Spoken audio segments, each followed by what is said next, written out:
Care of মৌসুমীতে আমাদের অনেক অনেক স্বাগতম। তো আজকে হচ্ছে বিপত্তারিণী পুজো, সেই ব্লগটা তোমাদের সঙ্গে শেয়ার করবো। এই যে বর গেছিলো পুজো দিতে, কেননা আমাদের সিদ্ধেশ্বরী মন্দিরে অনেক ভিড় থাকে, যেখানে মানে ছেলেদের আগে দিয়ে দেয়। তো ও গেছিলো সকাল ওই 8:30 9টা নাগাদ, তাই এক্ষুনি আসলো। এদিকে আমার কাজ রেডি।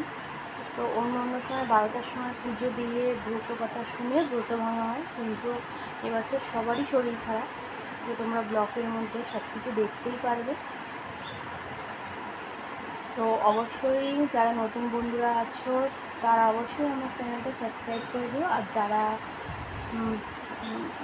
ফেসবুক থেকে দেখছো অবশ্যই আমার পেজটাকে ফলো আর লাইক করে দিও। তো চলো দেখতে থাকো, বেশি বকর বকর করবো না। তো মা অনেকক্ষণ ধরে ডাকছে নিচে, এখন নিচে যাব। আর তারপরে ডুগুর জ্বর, ডুগুকে ওষুধ খাওয়াতে হবে, সকাল থেকে ওষুধ বমি। জল খেয়ে নাও সোনা, চোখ বন্ধ, চোখ বন্ধ। মা ডুগুকে ওষুধ খাওয়াচ্ছিল। তো বাচ্চারা সহজে ওষুধ খেতে চায় না, তো ডুগুও তাই ওষুধ খাওয়াতে গেলে বেশি ঝামেলা। তো অনেক নাটক করে ওষুধ খাওয়ানো হলো। আর এই দিকে দেখো আমি আটা ময়দা একসঙ্গে মিশিয়ে রেখেছি, আর প্রেশার কুকারে ডালটা বসিয়ে দিয়েছিলাম। তো ডালটা হয়ে গেছিলো, নাবিয়ে দিয়েছি। এবার মা ডালটাকে ফোড়ন দিয়ে দিচ্ছিল। তো মায়ের হাতের রান্না অনেক দিন খাইনি, খুব মিস করছিলাম। নিজে যতই ভালো রান্না করি, মায়ের হাতের রান্না একটা স্পেশালিটি থাকে। একটা ফ্রিজে নাও। দেখো এই যে এইমাত্র স্নান টান করে আসলাম, এত সুন্দর রোদ্দুরটা উঠেছে। তো জানি না আমার মতন তোমাদের কজনের হয়।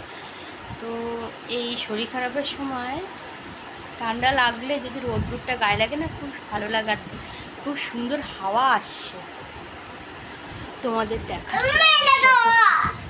হ্যাঁ, ডুগুর এখন জ্বরটা কমেছে, ডুগুকে ইয়ে করে দিয়েছি।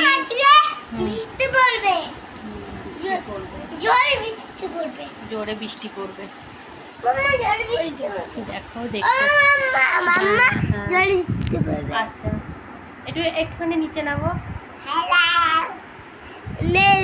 কি সুন্দর রোদ্দুরটা উঠেছে, আসছে না। দাঁড়াও একটুখানি বসো, রাস্তাটা দেখাতে পারছি। আসছে না, অনেক কেজি চলে আসছে। হ্যাঁ, ম্যাওপুষি কি দেখাচ্ছ? দেখাচ্ছে সবার সঙ্গে, সে ওর জিনিস শেয়ার করছে।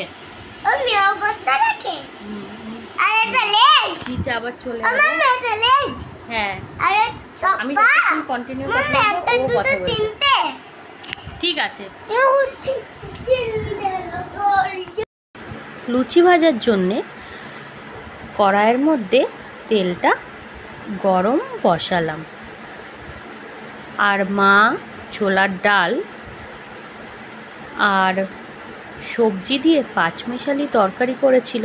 আমাদের না বিপত্তারিণী পুজোর দিনকে অনেক রকম রান্না হতো, অনেক রকম তরকারি করতো, যেমন ঘুগনি, আলুর দম, তারপরে সিময়ের পায়েস, অনেক রকম করতো, আর বেশ ভালোই লাগতো। আর আমার লুচি বা পরোটার সঙ্গে মিষ্টি জিনিস একদম ভালো লাগে না। পায়েস বলো কি সিময়ের পায়েস বলো, সেটা খাওয়া দাওয়ার পরেই খেতে ভালো লাগে।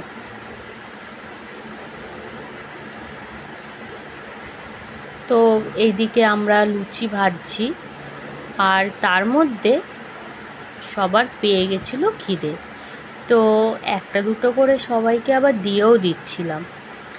এখন বাচ্চাদের জন্য লুচি ভেজে রাখলাম, তার মধ্যে ঠাকুমারও খুব খিদে পেয়ে গেছিলো, বয়স হয়ে গেছে, খিদে এখন আর উনি সহ্য করতে পারে না।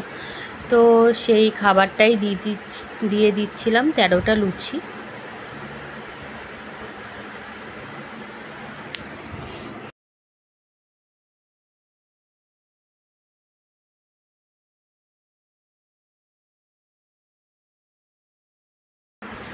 আর এরপর খাবার দিয়ে দেবো ডুগুকে। ডুগ্গুকে খাওয়ানোরও একটা ঝামেলার বিষয়। তার মধ্যে ডুগ্গুর হয়েছিল জ্বর।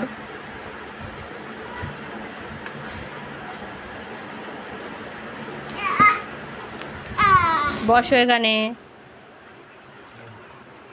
এ নাও, হা করো। হ্যাঁ জল আছে, একবার খাই নাও। দেখলে কেমন খেতে খেতে পালিয়ে গেল, একটুও মুখে নিল না। তো যাই হোক, ওকে খাওয়ানো হয়ে গেছিলো। এরপর সবাইকে খেতে দিয়ে তারপর আমি আর মা দুজনে মিলে খেতে বসে গেলাম। আর মা এদিকে দেখো লুচি দিচ্ছে 13টা। তো আমাদের বিপত্তারিণী পুজোর সময় লুচি খাওয়ার সময় খুব মজা হতো আর খুব হাসতাম, মানে খেতে খেতে সবার মুখের দিকে তাকিয়ে খুব হাসতাম। খেতাম না হাসতাম সেটা বুঝেই পারতাম না। আর এই 13টা লুচি খেতে গিয়ে যে কতটা কান্না পায়। তো আমাদের 13টা লুচি একটু ছোট ছোট করে বেলা হয়, তো সেই ছোট ছোট করেই বেলেছিলাম। আর এইদিকে মা দিয়েও দিচ্ছিল খেতে। আমরা 13টা লুচি নিয়ে বসে পড়েছি। এই যে 13টা লুচি, এই দেখো। ভাবছি যে কি করে খাবো, তা আবার বড় বড় লুচি। অনেকদিন মা আর আমি একসঙ্গে খেতে বসিনি, আবার সেই অনেকদিন বাদে খেতে বসে। আমার কতদিন বাদে খেতে বসলাম, প্রায় 2 মাস বাদে খেতে বসি। মানে এই জায়গায় ঘরে বসেছি কিন্তু এখানে বসিনি। এই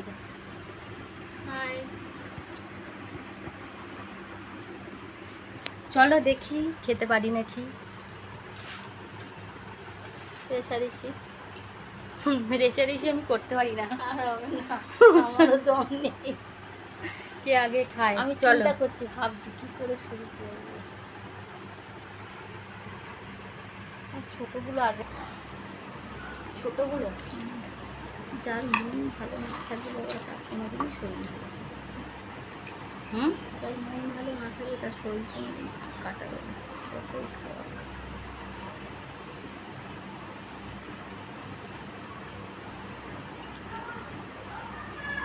লঙ্কা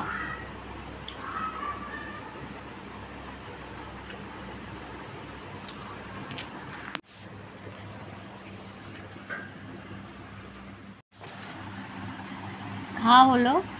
ভেবেছিলাম খেতে পারবো না, তো মায়ের সাথে গল্প করতে করতে এর একটুখানি ফোন দেখতে দেখতে খাওয়া হয়ে গেছে। তো চলো এখন বাসন টাসন মেজে যাবো ওপরে।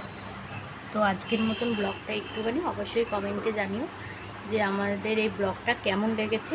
আশা করছি তোমাদের খুব ভালো লেগেছে। তো আজকের মতন টাটা, দেখা হচ্ছে নেক্সট ব্লগে।